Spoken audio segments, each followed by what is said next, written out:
Hey, Mike, how are you? I'm doing great, Bob. How you doing? I'm great. It is Tuesday and we're here. As our good friend Michael Meyer says, it's Tuesdays for videos. Videos are for Tuesdays.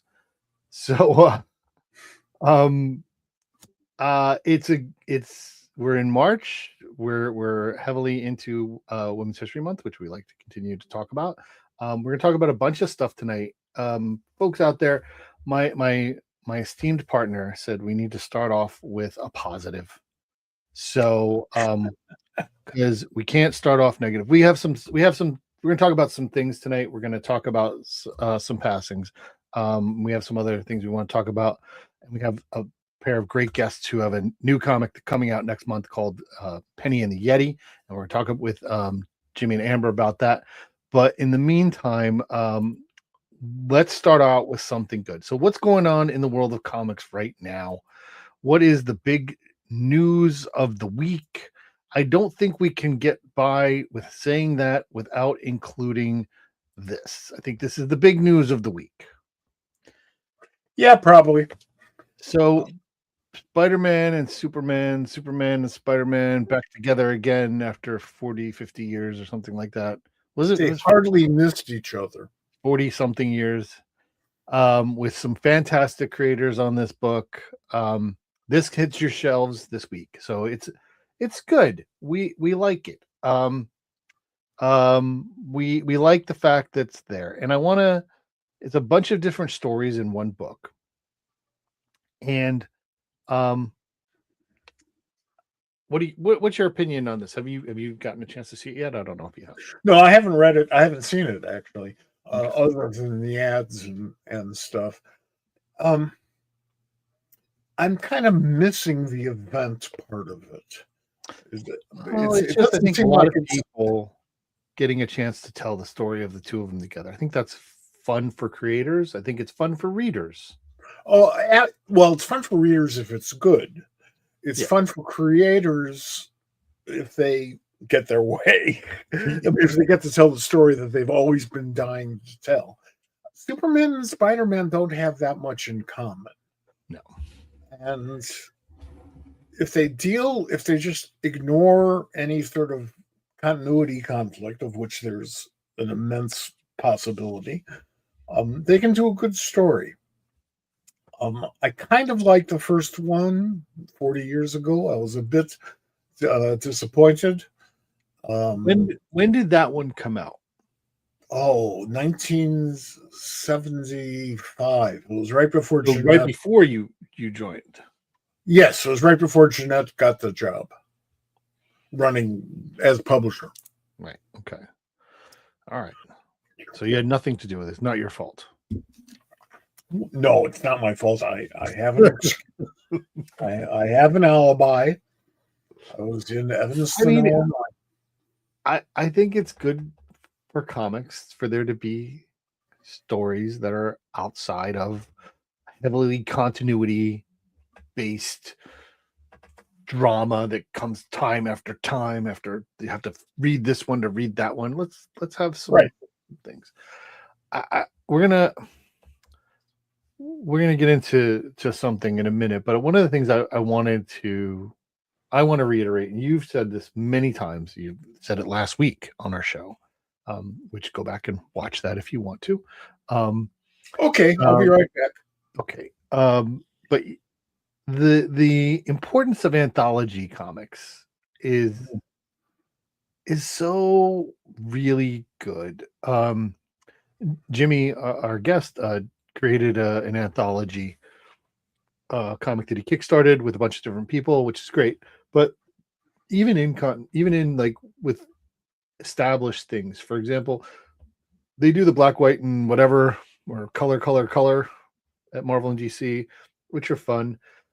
But I was looking back and thinking about like Marvel Comics Presents and how those stories, and I thought about your time on Action when you guys were doing an anthology weekly. Just so much fun to have just a little hit here and there where you didn't have to go out and get 4 books that got filled up with a lot of space for smaller characters. You didn't get the opportunities. I think that was really something that I think is missing. That's where people are talking about, oh, hey, we have this next level at DC where we're bringing in, lesser characters. They're not, but there's still a whole bunch of characters that aren't getting any opportunity to be shown. And if you put together, an anthology book that came out once a month and had 2 or 3 characters running through, 3-4 issue arcs of 8 to 10 pages, that'd be pretty cool. I grew up with anthology comics. Sure. The last of the DC anthologies, adventure, action, world's finest, and detective. And if not for the anthology format, Martian Manhunter probably wouldn't have gotten a break. And Martian Manhunter was literally the first successful Silver Age character. Mm-hmm. It's not to say it would have stopped the Flash or anything else. Who knows? But it did serve a function. It kept Green Arrow alive. It kept Aquaman alive. Mm-hmm. And those were lesser characters in those days because there were only 6 superheroes, right, at DC and none anywhere else. Right. Well, not Big Red Cheese. I'm sorry? Big Red Cheese. Okay, but there's like 8 years between the two. Sure. Between that and the Marvel anthology books, which I loved. The Tales from Suspense and Tales to Astonish, and merging, all of these features. It was wonderful. I love that. Today, anthology books are not superhero oriented, so there's that as either a plus or a minus, depending on whether you like to read stories that aren't involving superheroes. Great opportunities for storytelling, great opportunities for artists to do something that they really want to do, but can't do 24 pages a month of it. Yeah. These are wonderful opportunities. We don't really have those anymore with the bigger publishers. Mm-hmm. And I'm not sure that the readers would like it or not. I really don't know. Yeah, the occasional anthology, DC does some really good stuff, usually themed around holidays and with their so-called lesser characters, the ones that don't hold their own titles. And by and large, I like those. Some of those have been extremely good. Marvel to a much lesser extent, but in terms of volume. So the form isn't dead. Well, that's good. I hope we're going to support that form. I'm going to make a point about talking about those things when they come around. Part of what made me think about this as I was preparing for the show tonight is we need to take a minute and mention the passing of someone who was super important to comics, that has shaped creators today and made a huge impact. And we're talking about the fact that Sam Keith passed away. And we have a little tribute we're going to play for him, and then we're going to talk about it. So just enjoy this for a sec.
Yeah, that's very sad.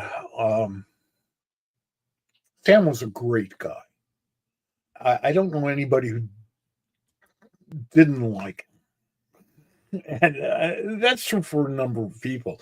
But Sam was just effervescent and just truly amusing and amazing.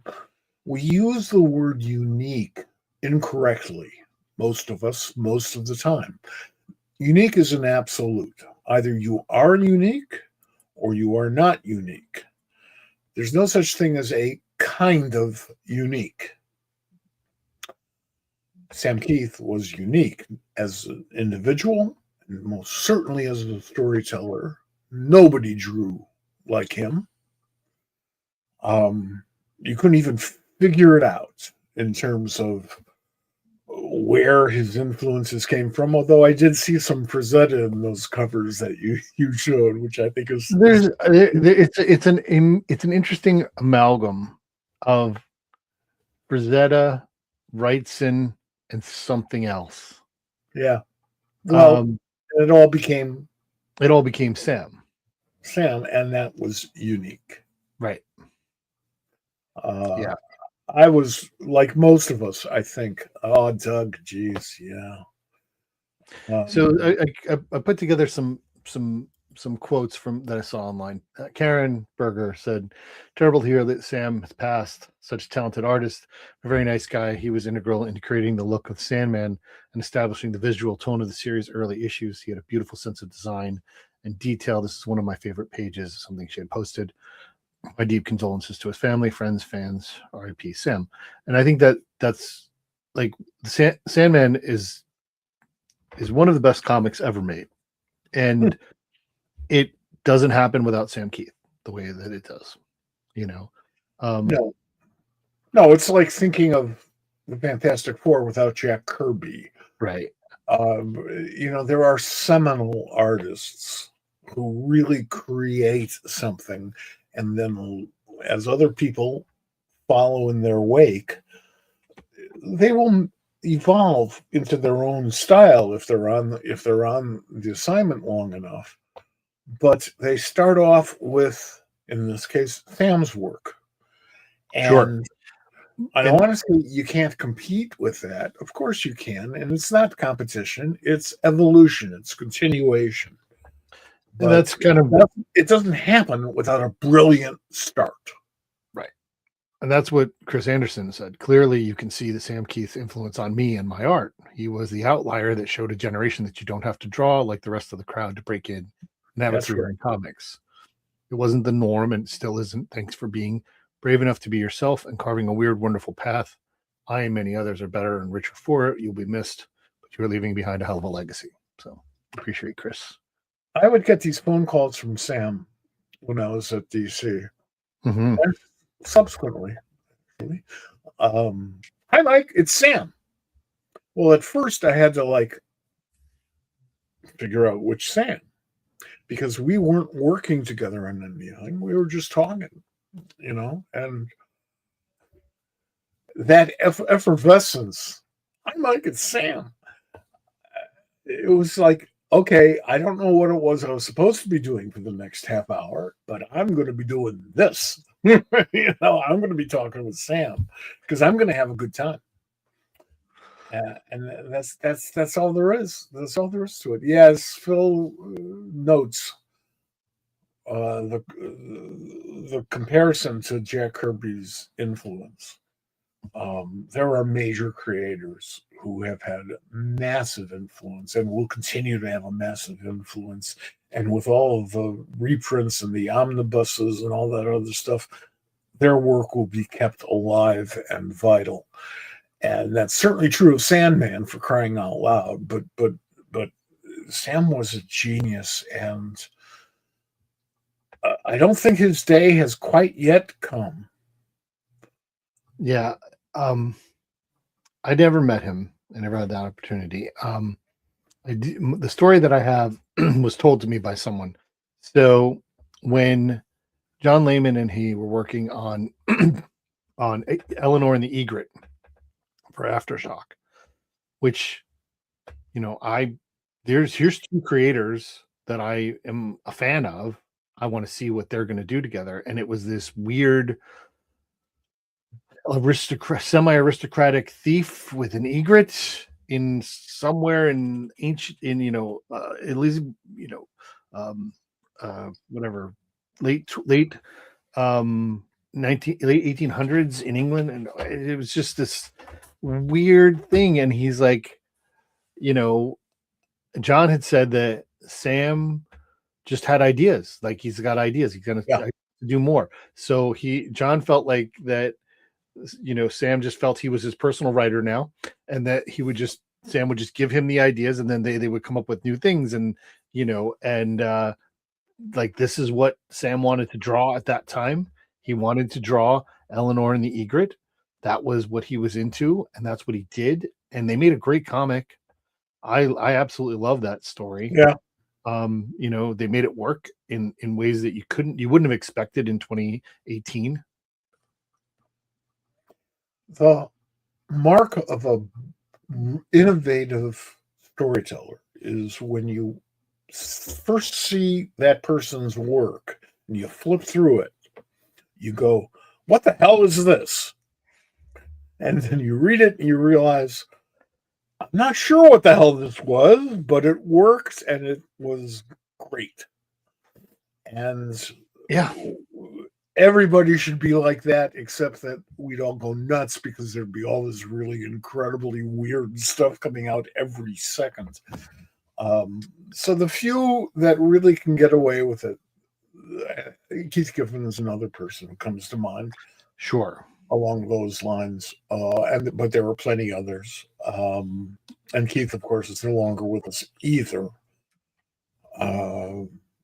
Which is obviously is very sad. You if you're around for any length of time, you have to accept the fact that people, wherever it is you're around, some of them are going to die. And eventually all of us probably will. I suspect most of us will want to eventually. But only a gifted few get to leave such beautiful work in their wake. You're 100% true. And we spend more time than I would like, but I can't do anything about it, talking about people we've lost. And I think while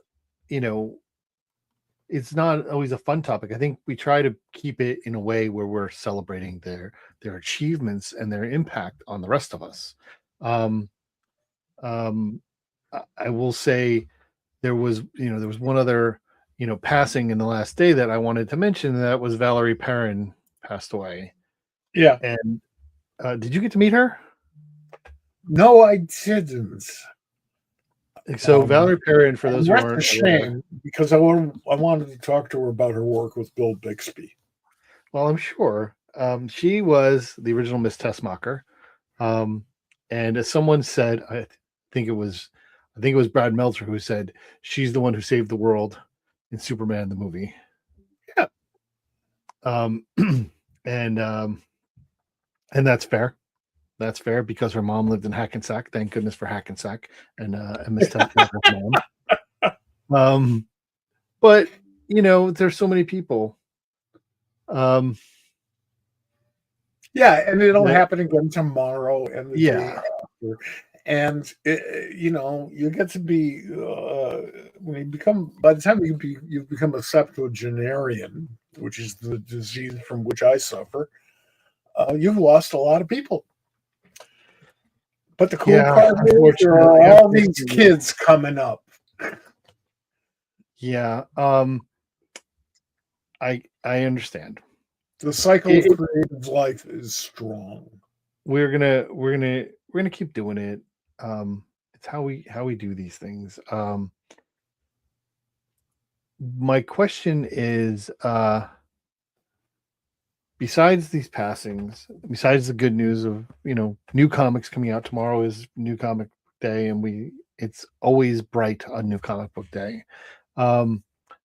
you had something you wanted to talk about. You wanted something you wanted to, old man, get on your stump and get upset about. And I want to Yeah, hear it. on behalf of another late friend. That's fair. That's fair. I have known Peter Gillis for 50 years, better part of 50 years. He was writing for fanzines and stuff, but he was writing for a magazine called Triad, which was uh, done by a bunch of friends of mine who, in honor of their radio show called Triad, which I was on quite a bit. And he interviewed me for the Triad magazine back around 1976. So we go back to, dinosaur days. Of all of his work, Peter, and I probably said this when he died, Peter was the guy who was always too hip for the room, or too smart for the room. I think that's exactly how you put it. Yeah, he was too smart for the room. No, but he was. He had an IQ that was like my zip code. Okay. And sometimes working with him, you'd understand what was going on, but it was hard for you to understand how the reader was going to understand. His best series, his best work, in my opinion, by far, was Strike Force Mortuary, one of the most unusual, brilliant, breathtaking books that anybody published, certainly Marvel, because you had a hard time remembering it was a Marvel book, except for the style in which the stories were told. And I just noticed today, I probably should have seen this some time ago, but I just noticed that on looking through Amazon, that they're doing a Strike Force Mortuary omnibus. I think it's already out. Is it? I thought it doesn't come out until July 2025. Oh, was it really? That's probably the case. Well, I don't think he was alive then either. He was not. No. And it's a shame because it's his best stuff. Listen. I've worked with him on lots of stuff. None of it was Strike Force Mortuary, and that's the one that I envy the most. I think this podcast has mentioned Strike Force Mortuary more times than any other podcast in the history of podcasts. But and rightfully so. It is woefully under celebrated, and yet if you talk to people, especially people who were young and reading that book at that time, they will tell you how much they got it and how much it meant to them. We've talked to some of them in the past, and Brent Anderson's pencils, it's wonderful. If there's ever been an underrated comic, I think that would have to be, the most. That was clearly one of the most underrated and soulfully ignored comics of its time. Angel Love comes to mind. Hi, Barbara Slate. But there are some really just strange, interesting, and yes, unique stuff that never got its due. That's show business for you. That's true of in all media. Boy, that was great. Why didn't it last? And it's not because there weren't enough people involved. There were, in buying the book or watching the TV show or what have you. There are so many other factors involved in the success of a project. Accessibility is one of them. Some of them just take time to catch on. And some are just too smart for the room. Yeah, that happens. I'm hoping that our guest is back. We had one of our guests went and got changed or something like that. He's on camera, so we're ready to bring them in. Changed into his cape. He is. We're ready. I'm excited for this. I'm excited to talk to these folks. Thanks everybody for listening to our opening dialogue. Unfortunately, there's some sad. Hopefully, there's enough good and definitely some positivity in terms of the industry and what we're trying to do here and get people connected to what's going on. But there's no shortage of great comics out there.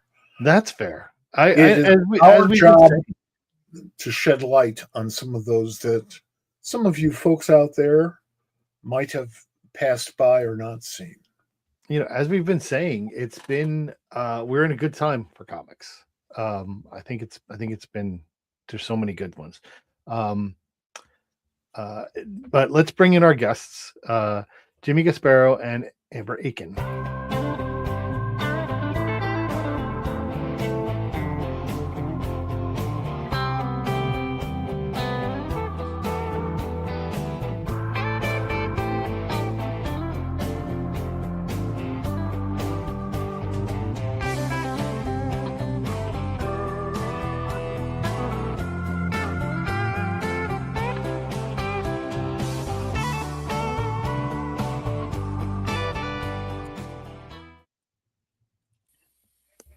Hey guys, welcome to the show.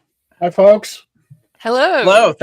Thank you. This is the first time I had like an introduction. I felt like we were going to start filming a sitcom. I loved it. Thank you. Awesome. Penny and the Yeti.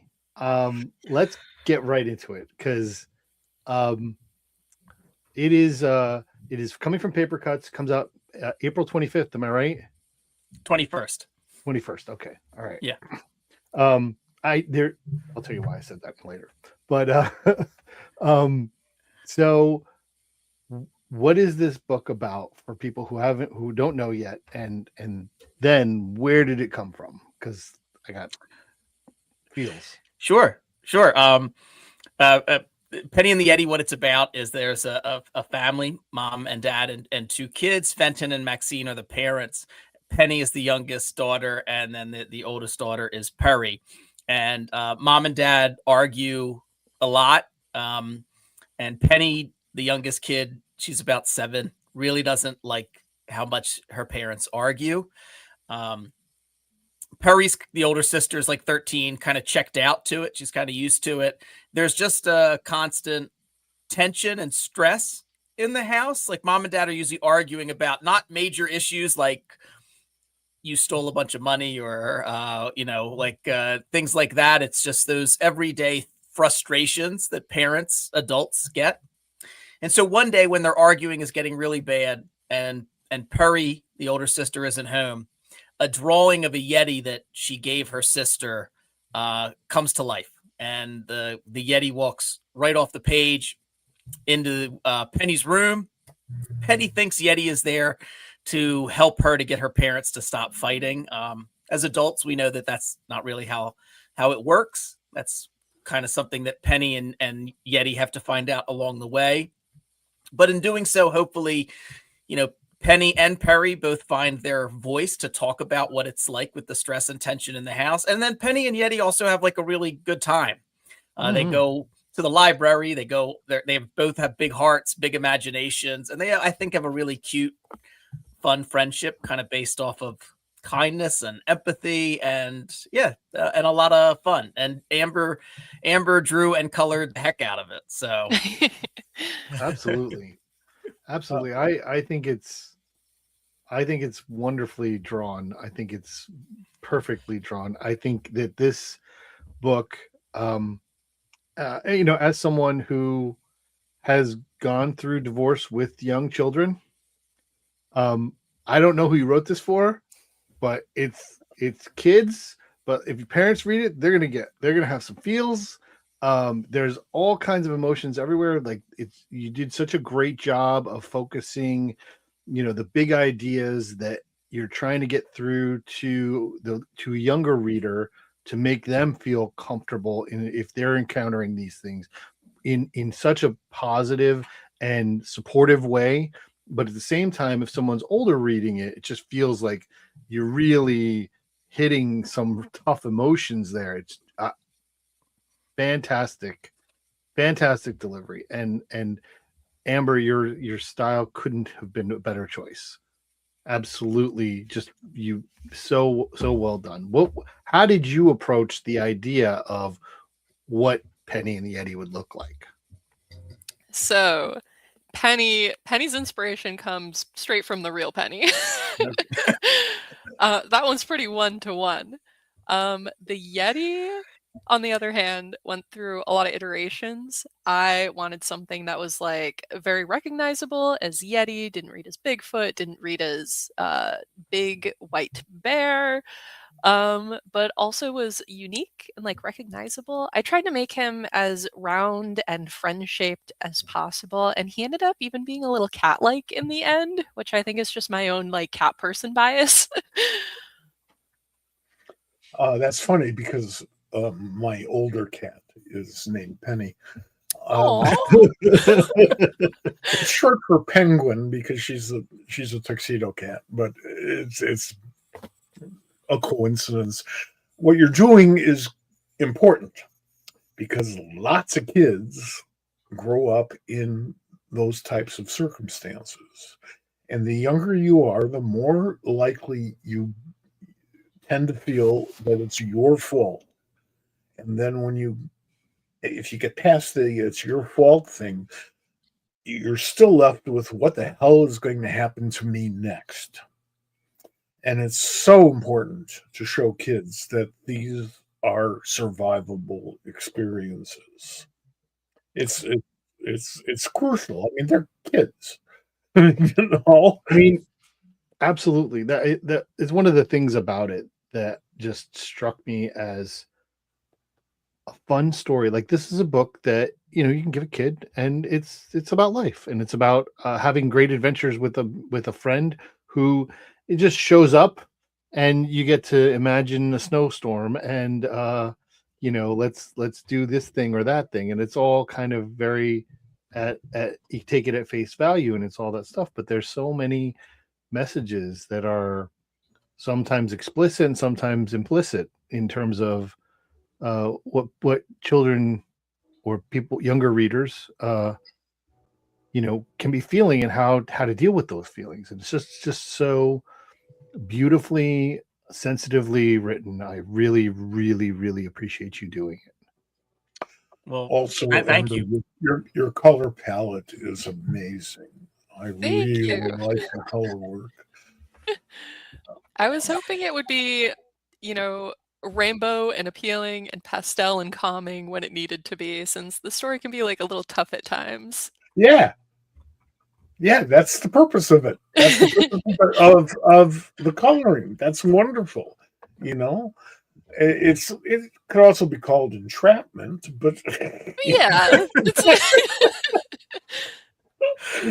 that's right on the money.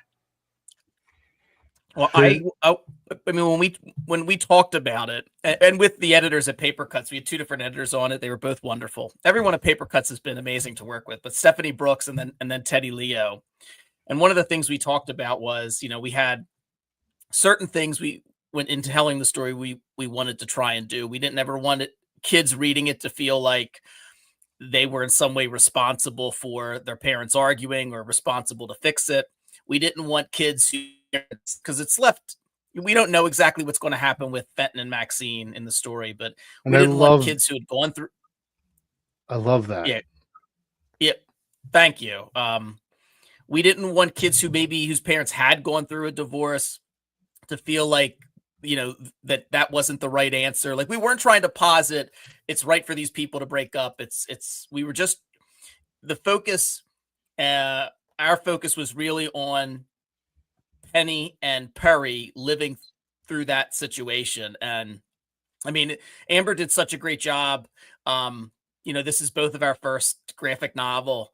And, a lot of times my panel descriptions would be, like, this is what I'm thinking. Like, what do you think about this? And I wasn't, I wanted to make sure that, we're true co-creators in it. And every time that would happen, Amber just blew my expectations out of the water, always making sure that the paneling was very focused on the kid's perspective. So it's really clear that we're kind of seeing the story through Penny, and at certain points, Perry's perspective. But also, I wanted, if a kid if a kid couldn't relate to this at all in terms of the situation with the parents, they can read it for Penny and Yeti's friendship, and they go and they have fun, and they go adventures. And I tried to make it, a little funny at times. I mean, Amber's drawing certainly lends itself to the fun of it all. I need to bring in this one panel, because this I remember hitting this panel and I was like, oh, this was hilarious. It was so well done. It was so perfect. It's this panel here, this one right here, where Penny is thinking, and then she sees Perry's thoughts come into her head, and she's like, Perry's thoughts are negative about what she's trying to do, and then Penny's like, no, I don't want to hear it from you. That was just brilliant, just so perfect for the tone of the book, for the way that you go through this process of making this unreasonable, outside of our reality experience. To have her just wash away the thought balloon was just absolutely perfect. I loved that so much. There's also a nefarious purpose here. I love the word nefarious. If we can grab those kids and they enjoy the book, or they've learned from the book, or both, we've got us a new comic book reader, and we'll have that person forever. And they may be male or female or somewhere else on the spectrum. They may be young, they may be old. This is a story. It may look like it's for kids, purposefully, but it will grow the medium. Parents will read this. What's my kid reading? And they'll read this. They'll go, hey, that was good. Now, the last time I saw a book do that in terms of really expand the market was Watchmen. So I just compared your book to Watchmen. Jimmy, you're the next Alan Moore. I don't know about that. No, don't be the next Alan Moore, please. I appreciate you saying that, Mike. I mean, I would love it if fall in love with this book, fall in love with Amber's art, and want to pick up another comic. It's meant for younger kids who maybe are just learning to read, or even slightly older. But also part of this was my girls are 8 and 13, and I read a ton of comic books and graphic novels, and I've read a ton of stuff to them, like all over the spectrum. And it's great when you're reading a book with your kid that your kid really likes, and that the art is inviting, and then that as a parent you're like, oh, I'm enjoying this too, because chances are next night at bed you're going to be like, great, let's read, let's read the next couple of pages. And I wanted it to be something where if parents and kids were reading it together, that there was something for everybody. I mean, not just me, we all did. The whole team wanted to try and accomplish that. Well, I think you've done a good job of that. The beautiful thing is that parents need more stuff to read to their kids. We've kind of gotten through. I've done a lot of youth social service work, and a lot of pushing of Dr. Seuss books on kids and stuff. But parents don't know what the hell their kid wants to read. So if the kid comes up and says, read me this, you've bonded. You've extended the bond with your child. When I was a kid, my father was not a comic book fan because there were no comic books when he was a kid. I am literally that old. But there were newspaper strips, and he was a big fan of some of the great classic newspaper strips. And I was like 15 before I discovered that when he was my age, he was reading all the Edgar Rice Burroughs stuff he could latch his hands on. And and the comic strip, and the Hal Foster drew it, and Vern Hogarth, and an infinite number of brilliant artists. And it made that medium work for him so that he could understand why I was interested. So that was another bonding experience. So you're giving parents a hell of a good tool here while saving the medium along the way. Always. So, Amber, this is your first graphic novel. It is. How did you get involved in this? Honestly, per just complete chance, me and Jimmy had a at the time Twitter mutual who put us in touch to work on the original Sure. Penny and the Yeti, which was a very short 4-page comic that Jimmy and his daughter brainstormed, and he was looking for someone to illustrate it. And I so luckily was the first portfolio that he looked at, and I've been along for the ride since then. That's awesome. That's awesome. That's Well, wonderful. you succeeded. It was a fantastically drawn book. It's perfect visual storytelling. It is perfect for multiple levels, as we've been talking about. Just so many different age levels of reading that it just perfectly flows. And that's super. That's hard to do. It's hard to do something that's going to work for younger readers. That's also going to work as well as this does for more experienced readers. It's also hard to cater to either of those audiences separately. Sure. So combined, that's a task. And then, and Jimmy, you've for those who don't know, Jimmy is also the co-host of Comic Book Yeti Cryptid Corner podcast, and does millions of other things. But you've, over the last few years, done a lot of comic book writing, and this is your first full length graphic novel. How did that process work for you in getting to that? And how can you tell me how to do it? Yeah, it was. I don't know. Like sometimes I feel like I'm not a big conspiracy theory person, but like if I walked out the front door and none of this was happening, and someone came up and said, "Oh, by the way, this is like a simulation," I'd be like, "Oh, that total sense. That makes sense."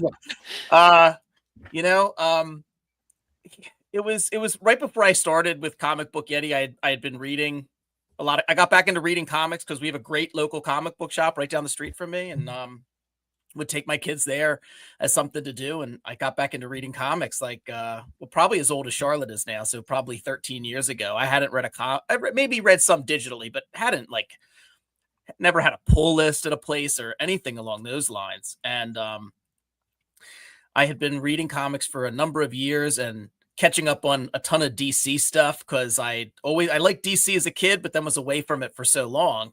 And so I was reading a bunch of DC stuff, and at a certain point around 2019 and into 2020, I was thinking I miss having something creative in my life. I used to do theater all throughout high school and college and even a little after. And I missed, last show I did was in 2010. So it had been, almost a decade where I didn't have anything creative. And I said, well, you're reading all, you try writing them. And so I started with getting a bunch of books on writing comics, like Scott McCloud's Understanding Comics, Bendis's book. I went and tracked down at one library in Delaware had a copy of Denny O'Neill's book on writing comics. And the first thing I wrote was an entry to Mad Cave does their talent search every year. And so I said, oh, well, that's a perfect reason to write a script, just to enter a contest. And I entered the contest like maybe 2 or 3 times. I never won, but I thought it was a good experience. It got me started to write my first comic script. And then just being online, every time I saw that there was an anthology that was looking for a submission, I'd pitch an idea. If they wanted a short script, I'd write it and do that. And I probably got accepted, 1 time for every 9 or 10 rejections. And I was published I had a few short comics published in a couple of anthologies and just kept plugging along. And really, we did the short Yeti and the Big Stomp because I wanted to show Penny how comics were made. I thought that would be a neat thing. And then like a year after Amber and I did the 4-page short, once again, Mad Cave, they had their open submissions. And I said, well, I've been published in a few anthologies. I really need to pitch something. I really need to take that next step. So we had this 4-page story, which was a cute story about Penny and a Yeti. They go to a diner. They have big feelings. Penny talks to Yeti about their big feelings. And I said, well, can I build a story around this? So I said, well, I don't think it would just be about the friendship. So I added the family dynamic in, and I just did a rough outline. I sent it to Amber, and I'm like, hey, I'm thinking about pitching this. I have no idea if anything will come about, but is it okay with you? Like, would you be on board?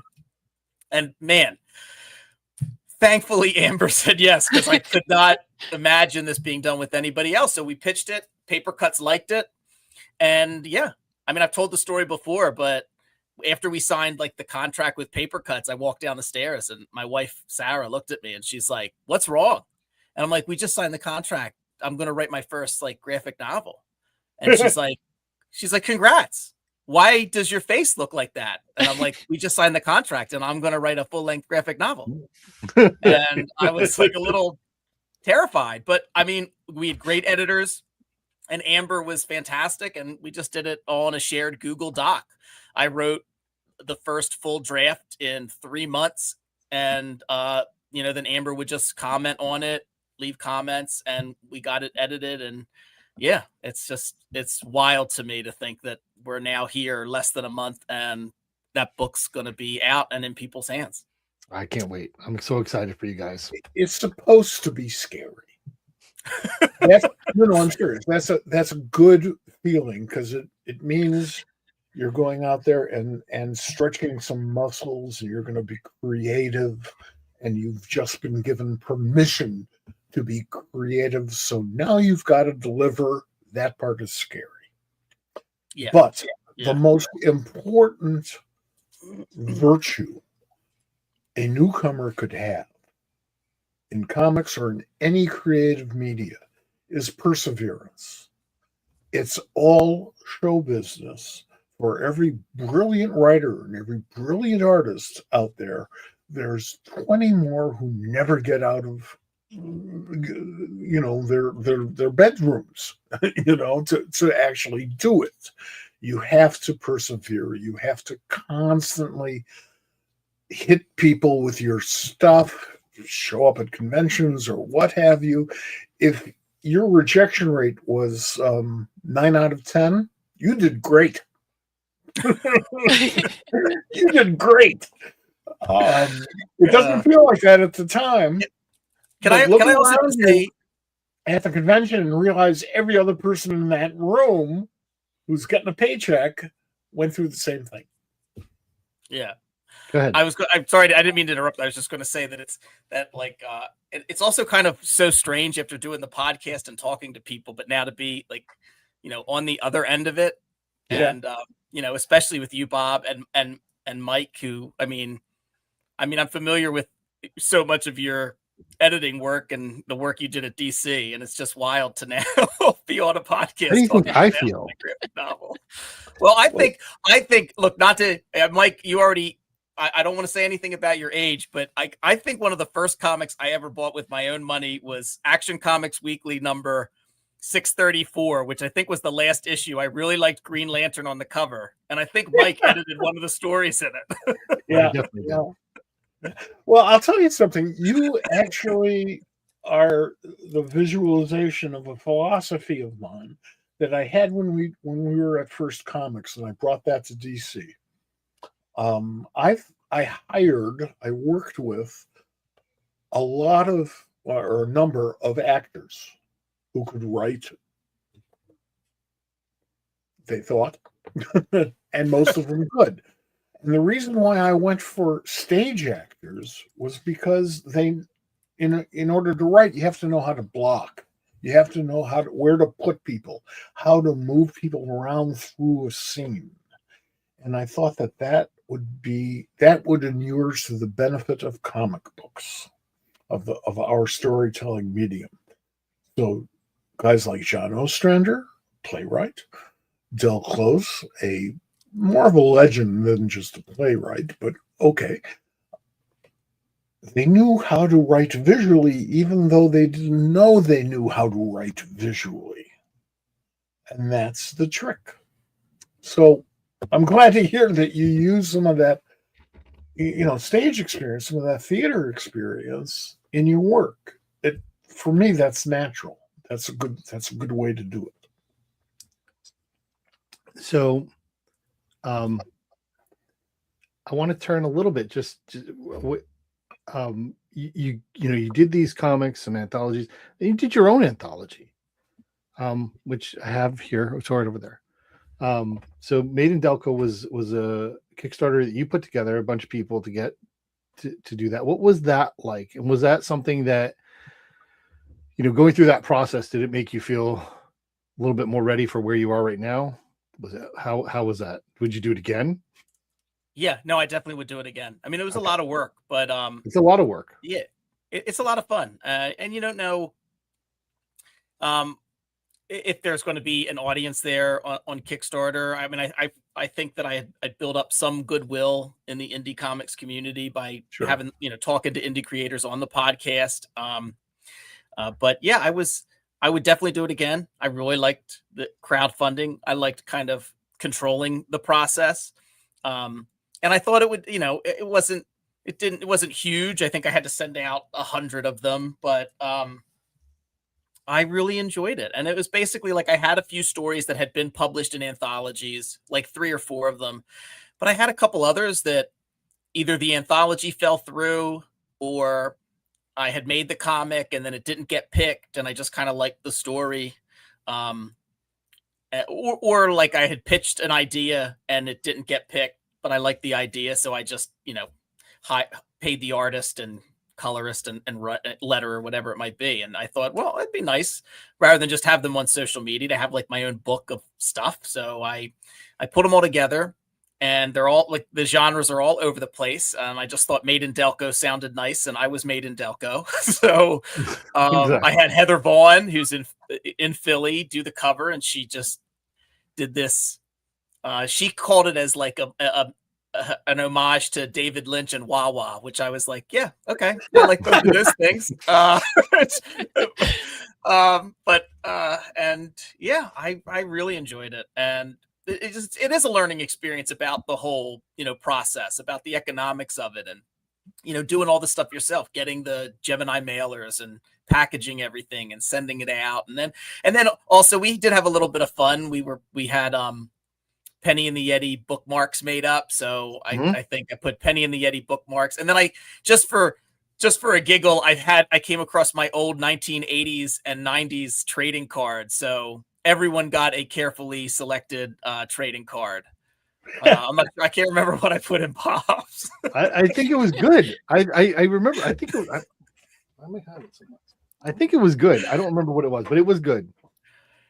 Yeah, so I enjoyed the experience. I remember. So, Amber, how did you get sucked into all this? That's a really good question. Let's see, Jimmy. I feel like from your perspective, would you like to tell the story?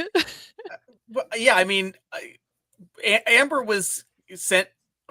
Her name was sent to me by Beck Kubrick, an artist that I worked with on the By Visibility short that we did. And Beck wasn't available for Yeti and the Big Stomp, the 4-pager, but Amber was. And I mean, Beck gave me a few people's names. And as soon as I saw Amber's portfolio, as soon as I saw her artwork, I was like, oh, this is perfect.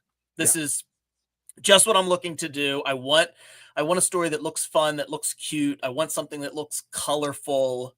And I just felt Amber's style would be perfect. And then it was the 4-page short looked great. And I was just, when I sent the initial outline for Penny and the Yeti tour, I was just hoping, like I said, she'd say yes. And I feel really lucky and really spoiled, to be honest with you, because this was just so easy in terms of a collaboration. And it wasn't just like, I write the script, I'm sending it off to you, and you just draw it and color it like in a vacuum. You know, we sent stuff back and forth. Like I said, the shared Google Doc was great because Amber could just go in and say, I have an idea for this, or what about this, or I'm really looking forward to drawing this, which is encouraging. Like I have a ton of people on the podcast that, you know, we talk about the process sometimes. And one of the things that, you know, I've learned from artists is they love when a writer says, hey, what do you like to draw? Like maybe we can work it into this story, you know? And so some folks just don't think to do that. I don't know, but it's just like, what do you like to draw? If we can find a way to get it in here, let's get it in here. And I don't know. It was just great to have Amber, and I'm so excited that, you know, like, so, I mean, the Bob, Mike, I don't know if you've both read the whole thing, but like, there was just a vague skeleton for the 2-page library scene that Amber did. Oh my god. And that was, I mean, wonderful. That really was all her. I was like, hey, how about in this? Wouldn't it be neat if they go to a library and we could do like a DeLuca effect when they walk around the library? Is that going to be too hard? And Amber's like, yes, but I'll do my best. Literally exactly how it went down too. So, I mean, you went to SCAD, right? Yes. And when you were at SCAD, is this what you wanted? Did you want to do, you know, sequential art? Was that something you were looking to do? And now that you're here, is this something you're enjoying? Is it, what did you, now that you've been asked to draw 130 pages, how is that for you? It's when I was looking at colleges and I was like, I think I want to go to art school. I had only found 2 colleges at the time that had like a comic book program, and they were RISD, which was too close to where I lived, and I was trying to get really far away from New England and have a nice warm place to live for a little bit. And the other one was SCAD. And I had a fantastic time doing the sequential art program. I realized that I really wanted to be drawing like comics for kids. I like came around like around the time where there was starting to be like a huge uptick in like traditionally published graphic novels for children, which was very lucky for me because I love drawing cute things, and thankfully children like cute things. So it was like an easy fit. It's the kind of stories I like to work on. And, you know, Jimmy reaching out to me was just like complete serendipity. I had very recently graduated from SCAD, and it was only like a year or so after the pandemic. So it was like a rough time to be someone looking for work. And it was just exactly what I wanted to be drawing. I was happy to do it. I got to draw cute Yetis. I got to draw fairies, which is my #1 favorite thing to draw. And yeah, I am excited to hopefully draw a lot more comics in my career. I'm excited for you to draw more Yetis. I mean, the book ends with more. I want more. So you guys have plans for that? I mean, we're not. I mean, I have an outline, is what I've been saying. That's all I need to know. That's all I need to know. I would love to do more. Amber has said she would love to draw more. So yeah, I'm hopeful that that we get to do another one. I'm going to jump in here to apologize in case either my microphone or my camera gets knocked over, because this is a rare occasion, but the younger cat has invaded my office. Okay, never does that during the SquadCast, so watch out, folks. Okay.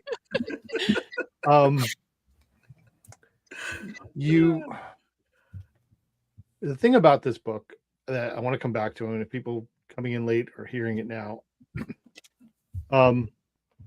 it is such a completely well thought out story that is aimed, and it has to be intentional. I mean, you is aimed at different levels of reading and perspective, and you know, as you know, you can't read that as a parent and not have whole bunches of emotions of questioning yourself, embarrassment,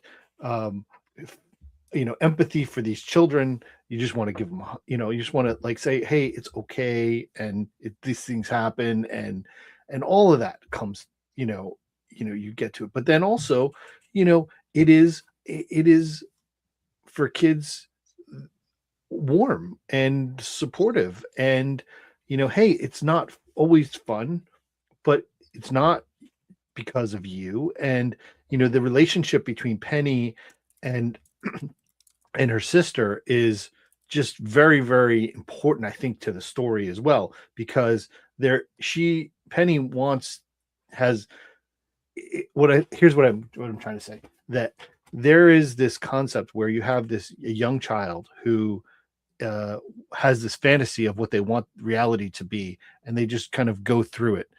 Whereas Penny has that, but she also has an older sister who's saying, hey, you can't fix this.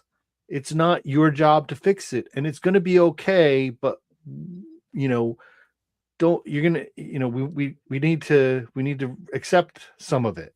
And while she doesn't want to, and again, eventually the older sister has her own issues with having to express that, I think that's such an important part of it, the dynamic between the two sisters. Well, I mean, yeah, I think so, and it wasn't intentional. To address part of what you said earlier, it was intentional for the book to hopefully be, for it to work for different reading levels of kids, Sure. and for it to work for kids and parents. But I mean, I have two girls, and the thing was, like, I didn't plan this. I mean, I did the story with Penny, and Penny, I was putting her to bed one night, and I asked her what she was doing, and we had this conversation about what we were going to do for the summer. And she said I should write another story, and that it should have a Yeti, because by that point in time I was doing stuff for Comic Book Yeti. And I said, all right, well, it's going to have a Yeti in it. It's got to have you. And so she came up with this idea, and I scripted it, and that's, we got that Yeti in the big stomp, but just to show her how comics were done.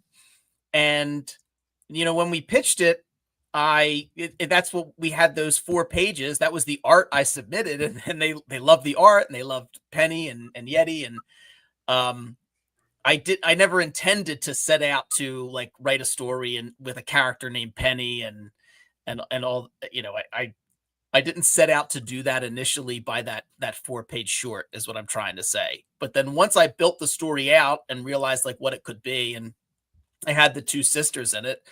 I mean, it was, I wanted to try and show a real relationship between the sisters.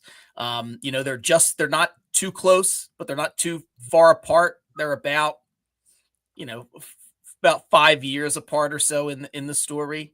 I wanted to show the older sister kind of being checked out a little bit by the parents, but she cares for her sister as much as sometimes she gets annoyed by Penny.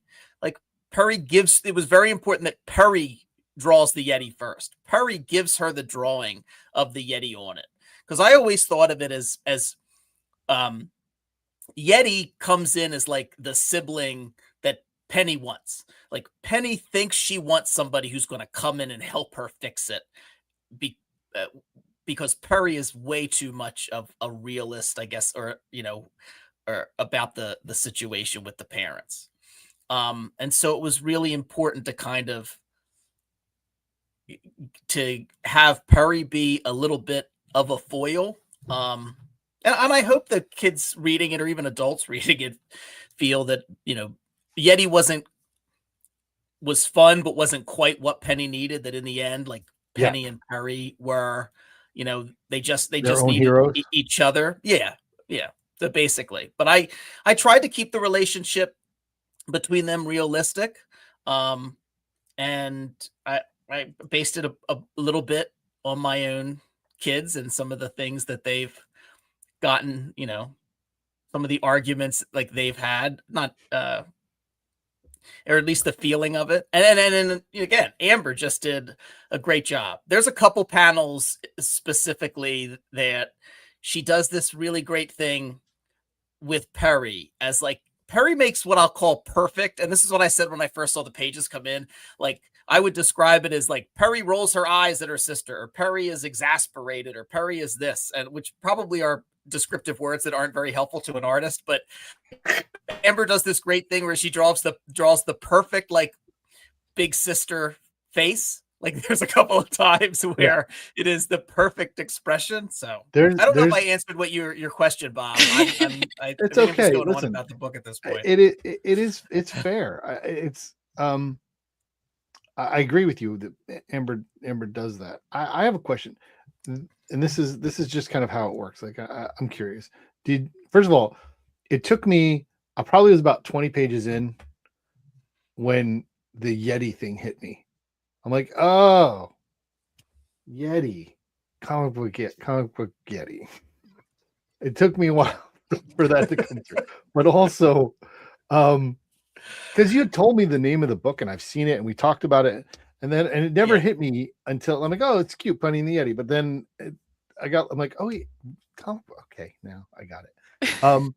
But did you have a conversation with your older daughter about the name of the older sister in this? Did you is that something that happened? I'm curious. It is. It is. I did talk to her about it. That's what everyone asks. Like when they find out the book is Penny and the Yeti, they're like, did they? Were they? They're like, what does Charlotte think? Well, I didn't want to say was. I'll say it is Charlotte. Sure. Charlotte was. I've said her name a bunch on my podcast, so it's okay. But Charlotte was. She seemed okay with it. Like the whole time. I mean, she's 13. I was like, I asked her, I'm like, again, didn't plan this. So I mean, I was like, are you okay? And she said, yeah, I'm okay. But I will tell you,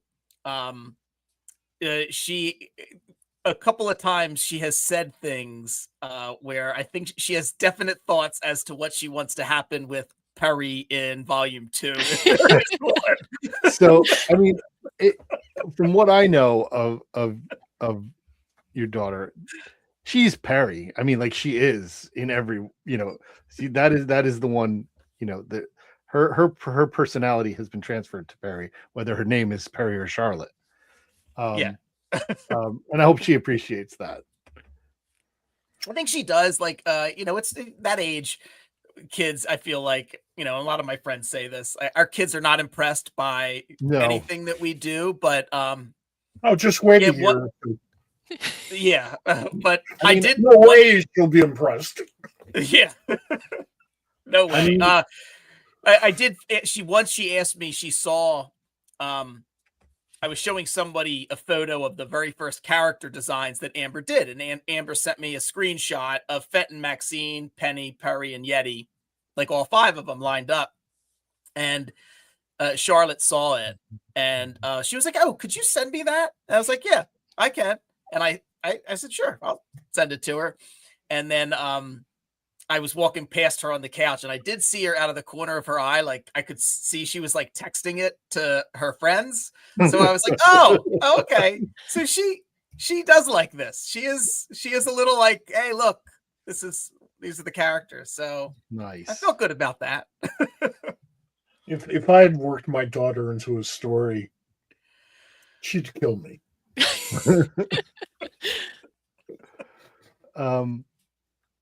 So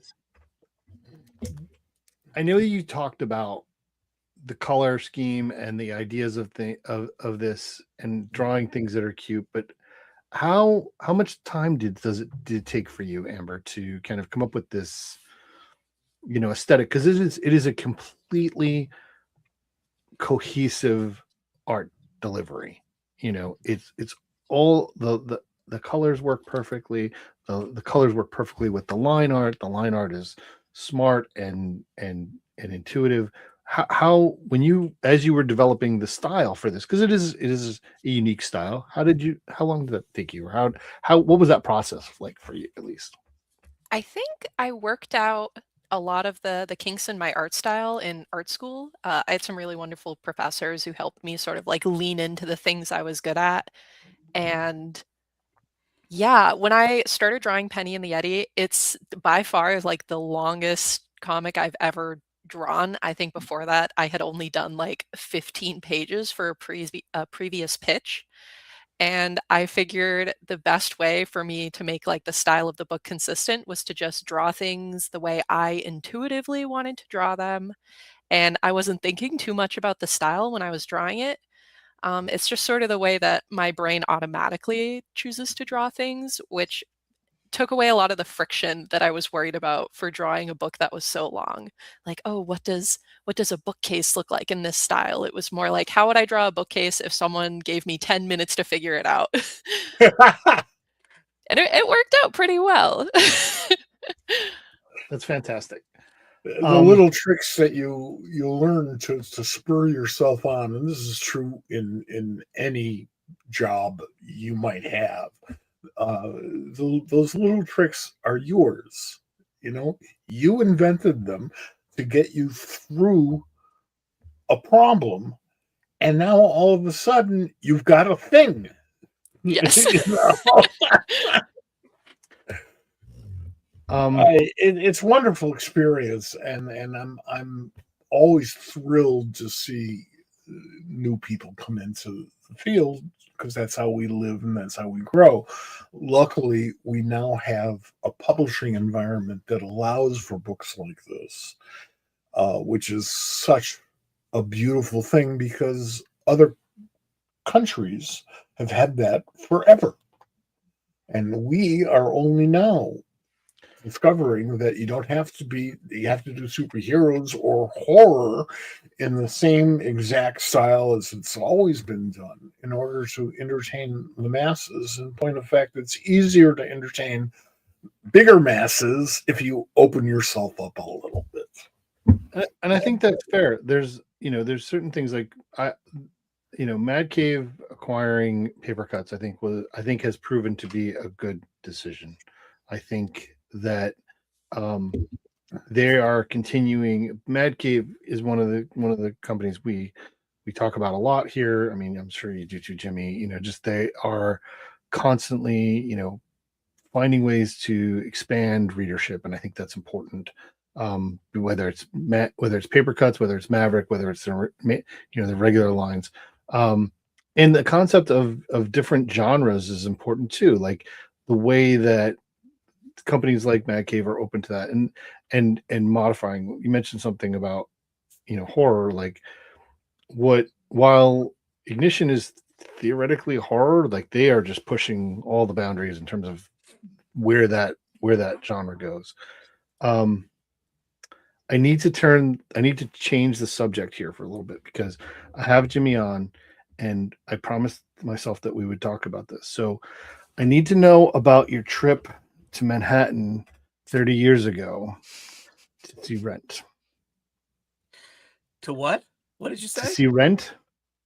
Oh. Sure. See, you have to understand. I am a huge Rent head. I've seen it 7 times at least live. Well, I did back then. I've seen it a bunch of times since I went to London to see the original cast open on the West End. Oh wow.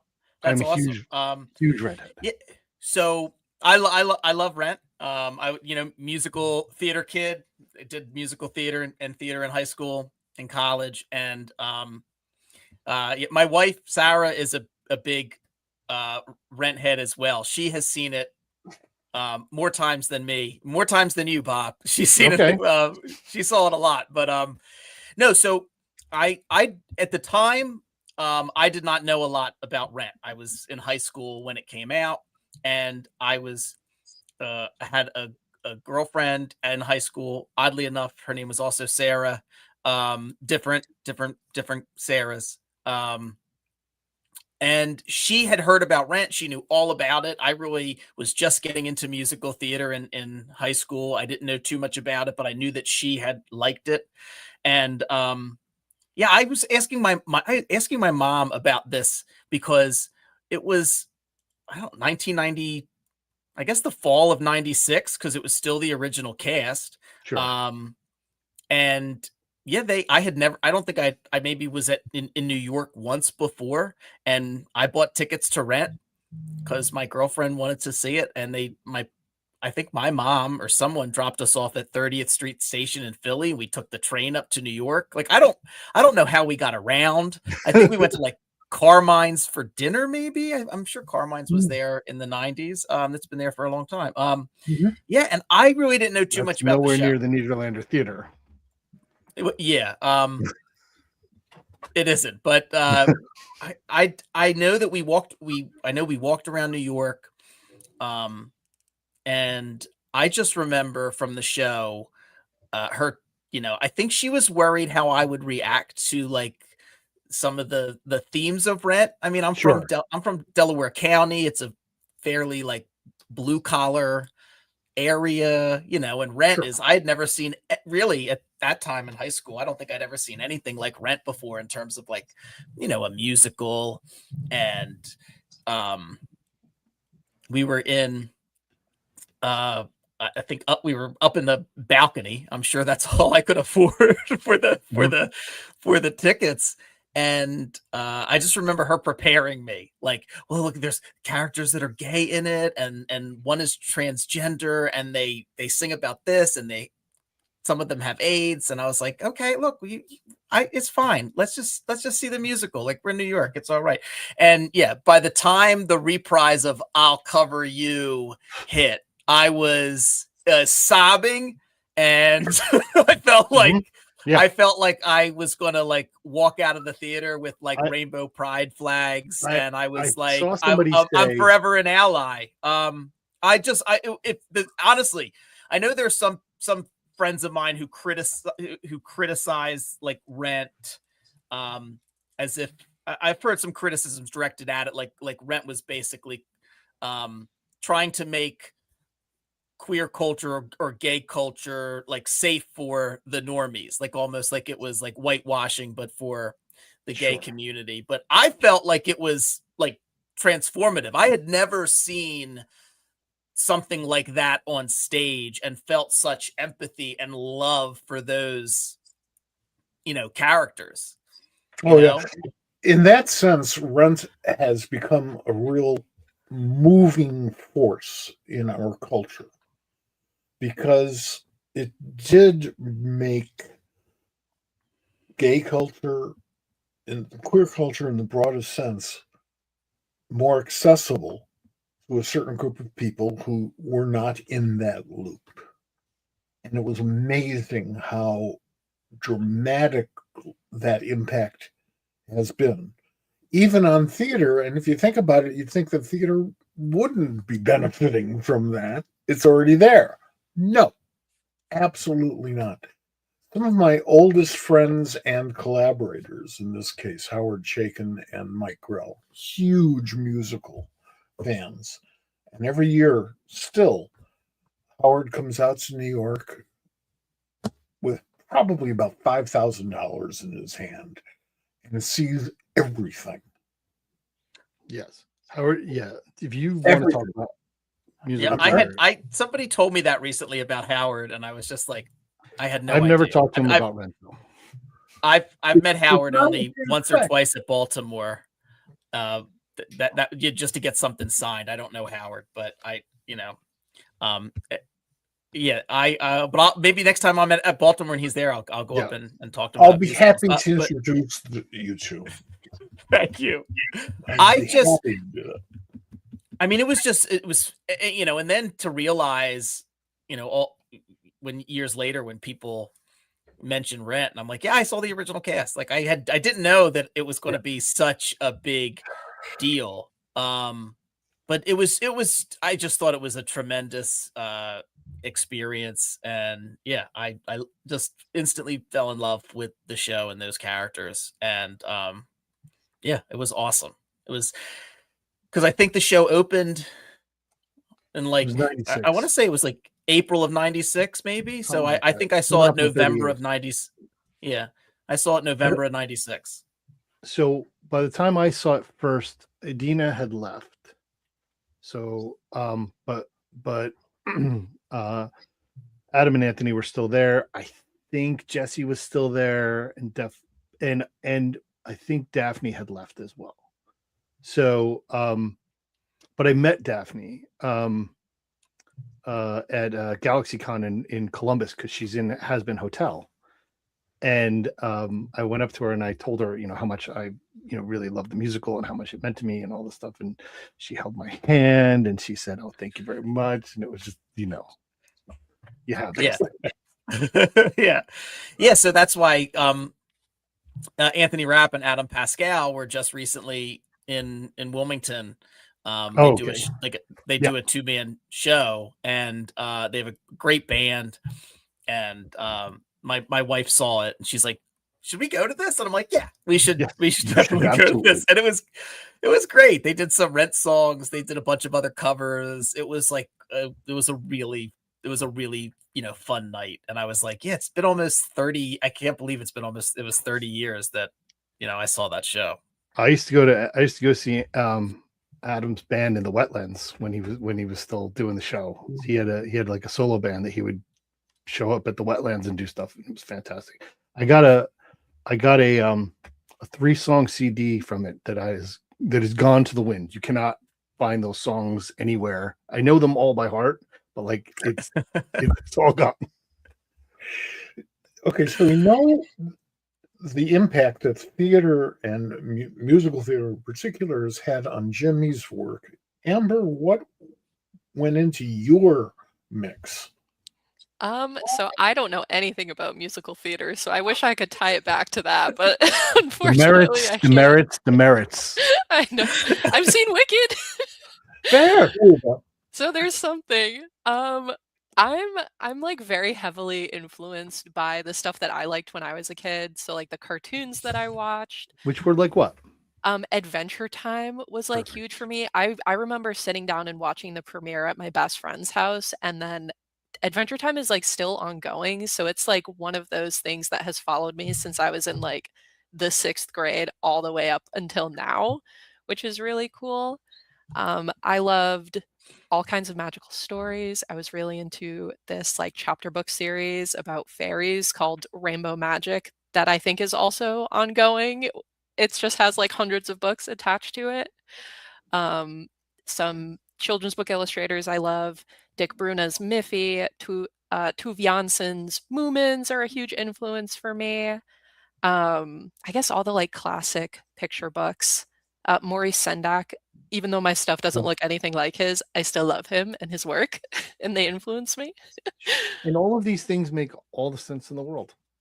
Yeah, you can see them all. No, it's serious. All of those things, become what you are. We started the show earlier in the show. We were talking about Sam Keith, and you can see Sam Keith's influences in his work, and you can see Sam Keith in subsequent artists, and it. But again, the thing that makes it special is taking those influences and making something special and unique. And I think you've absolutely done that. Thank you so much. Our childhood influences are so important to who we become as we grow up. And I use the term grow up loosely. My sister, and Bob knows this story, has heard it a million times. My sister, when I was 2, my sister was kind of stuck babysitting me. So she would read me her comics. And I was 2 years old, and I learned how to read from that. And I discovered they were in the newspapers and all that other stuff. So my lifelong addiction to comics, which preceded my lifelong addiction to animation, but only by a couple years, put me on the track that I'm on now. It was my childhood. Comics have always, visual storytelling has always been part of my life. So when those kids pick up Penny and the Yeti and they turn into mass murderers, it's probably because of you guys. I hope that's not the case. Guys, I can't thank you enough for taking the time to talk to us, and I can't recommend this book more highly. I am so excited that you guys have made it. I'm so excited for other people to get a chance to read it. I am so happy that you guys decided to take those really scary, dangerous steps towards professionally being creative. It is such a scary thing. And to get across and communicate with your audience, what a blessing. So thank you. It Thank really you for is. perseverance. Thank So, you. April Thank you, Mike. 21st in bookstores and comic shops, Penny and the Yeti. You can also get it on Mad Cave. You can go to madcave.com and you can probably get it that way because their site's really good about getting stuff digital, direct through them. Jimmy, you can find on the Comic Book Yeti Cryptid Corner podcast regularly, talking to people like we do. And we will look forward to more of this from both of you. So Absolutely. Absolutely. Congratulations on your book. And I can hardly wait to see Thank you. Thank you. how the world receives it. I think I've talked to Bob online, and I think we've passed each other a few times at Baltimore Comic Con, that was the and best never time. got a chance to say hello. Right. There was that one time where we both looked at each other and we're like, I think I know that guy. And then and like later on, like, oh, that was you. We do that a lot at conventions. Yeah. I used to talk about the convention stare, where you'd go to a big convention and you'd only look at the person's name tag first, not at them or at whatever it is they're looking at. You look at the name tag first, and it's a strange experience. It's hard to meet people that way. Well, we'll definitely see you at Baltimore, and we'll work something out. Yep. All Yeah, I'll be right. there again this year, walking around. Okay. So, but thank you both so much. Let's do a panel. So figure something out. All right. Thank you both for being here and for doing such great stuff. I look forward to seeing you both sometime soon, I hope. Thank you. Really appreciate it. All right.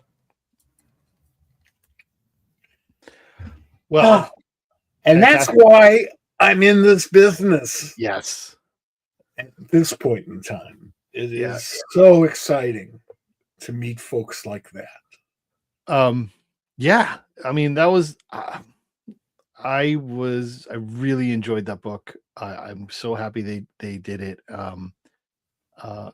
Again, Penny and the Yeti from Mad Cave Studios under their Papercutz imprint. It's coming out next month. We're going to be back next week, and next week we will have the Williams sisters, as we call them, as they are known here. We're going to have Leah Williams and Stephanie Williams together on the SquadCast next week, and we are going to round out Women's History Month with a pair of powerhouse women writers and talk about their work and the role that they're providing in this industry. And I'm excited about it. I'm going to see Leia this weekend. I will be at Planet Comic-Con, and we will have more guests. Actually, next week we have a double show. We have double next week. We're going to be here Tuesday, and we will be here on Thursday. We're going to have Tiffany Babb on the show because her new Kickstarter starts now on Wednesday. So we're going to have her on. We're going to do a Tuesday, Thursday next week. After that, the week after that, we're going to have Andy Parks and Dave Wachter on to talk about their new book from Ignition Press. And after that, we have a bunch of other people lined up. It's going to be a great spring here on Pop Culture Squad, and we hope you'll be around for it. Of course, you'll be around for it. How can you miss these stellar folk? Yeah, it's going to be great. Absolutely. All right, everybody. We will talk to you next week. In the meantime, thank you for being here. Thank you for being here every week. We appreciate it. Absolutely. We will remind you to read more comics. They're good for you. And we'll talk to you later. All right. Have fun, folks.